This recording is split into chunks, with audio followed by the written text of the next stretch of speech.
hard-working Kiwis take another hit in their family income thanks to this uncaring government. Price hikes in a raft of areas are going to hit them in the pocket hard, and this comes on top of a year of layoffs, pay freezes and increases to the cost of living. Families are already doing it tough, and if those members aren't hearing from those families, we on this side of the House certainly are. Rents have increased 9.5% and are set to get worse. Rates have gone up by 6.4%. The price of groceries went up by 10.3%. Telecom has put their rates up, so the family phone costs more. Interest rates have gone up, so the mortgage for families that have mortgages on their house will be affected, and those interest rates are forecast to rise further this year. And it's not as if the jobs are bounding back, Mr Speaker. Just last week, 350 workers in the meat industry lost their jobs. That's a lot of jobs in the local economy. And did we hear a peep out of the government about it? Not one word. Youth, Māori and Pacifica unemployment are at sky-high levels. Many workers had effective pay cuts when the ACC wage earners levy rose in April. And then tomorrow we have the cost of ACC registrations on the family car going up, and that's more stress on the family budget. Drivers of vans, utility vehicles and light trucks will have their levies rise by as much as 46%.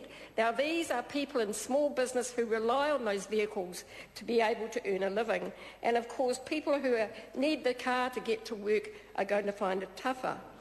I have to say, Mr Speaker, that ACC is a mess. The Minister boasts about culture change, but culture change can only happen with the cooperation of staff.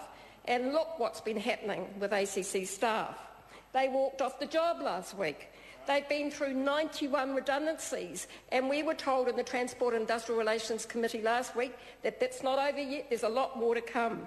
And you know why they're going on strike? Because ACC refuses to even write their pay, their rates of pay, into the agreement. Now, how backward is that? Sounds like the 1990s. New Zealand, Mr Speaker, New Zealanders are paying more and getting less in ACC. Every day now, Labour MPs hear from people who are being denied cover for spurious reasons. The government's completely abandoned victims of sexual crime who seek counselling to recover. They've reduced cover for part-time workers, for seasonal workers, for young workers, and those with a threshold of up to 6% hearing loss. They've privatised the management of 600 long-term claims, and in a leaked memo last week it was revealed they're planning to privatise some more claims. Unfortunately, Kiwis better get ready for a whole lot more with the secret privatisation agenda of the government. The government will not even release the interim stocktake report, and we'll be waiting with great interest to see what it recommends, but I think we can guess. And Kiwis won't be able to rely on the health system because the government is cutting 4 frontline services every week. They've cut them every week since the 2008 election. Doctors' fees are on the rise and services are being slashed, particularly for older people. Now, of course, tomorrow petrol prices go up. That's another blow on the family income, coming on top of the ACC increases. Power prices are going up, and many householders have already received the letter from the electricity company saying it's all the government's fault. I like getting that letter, I have to say, even though my power prices are going up. Workers who rely on the minimum wage are expected to make do with a miserly 25 cents an hour pay increase until next year, and they can't rely on tax cuts for any relief. And their tax cut in October, Mr Speaker, is a miserable $4.13 a week, and that's already been more than eaten up by the price rises this government is rolling out. Meanwhile, may I mention that the Australian minimum wage has gone up.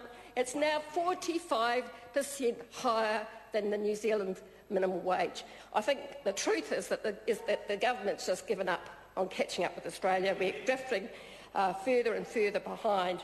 And just one last thing, may I mention the fact that it's 12 months since the pay and employment equity was cut, and the Minister said that she would leave no stone unturned. Well, I've seen nothing except perhaps the rocks on her head.